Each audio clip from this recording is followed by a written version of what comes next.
এই লম্বা লম্বা ঘাসের মতন গাছটি হলো লেমন গ্রাস। এরকম একটি ছোট্ট গাছ যদি আমরা আমাদের ব্যালকনি, বারান্দা বা বাগানে যদি রেখে দিতে পারি, নানান রকম কীটপতঙ্গের হাত থেকে কিন্তু রক্ষা করে এবং মশা মাছির উপদ্রবও খুব কম হয়। তাই আমরা যদি এরকম একটি ছোট্ট গাছ আমাদের ব্যালকনিতে রেখে দিই, মশা মাছির কিন্তু উপদ্রব খুব কম হয়। পরিচর্যা কিন্তু এমন কিছু লাগে না, আমরা কিন্তু অল্প মাটি, অল্প বালি দিয়েই কিন্তু এই গাছটাকে বসিয়ে দিতে পারি।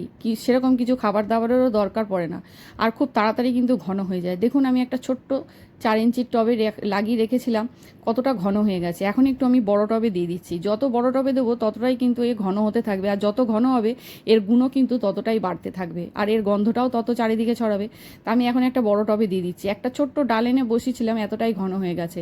এরকম করে কিন্তু আমি এখান থেকে আরও অনেক বড় যখন ডাল হয়ে যাবে, তখন কিন্তু আমিও আরও আশেপাশে আমার বন্ধুবান্ধবকে দিতে পারবো। আমিও একটা বন্ধুর থেকেই একটা এনেছিলাম, একটা ছোট্ট ডাল, এতটাই ঘন হয়ে গেছে।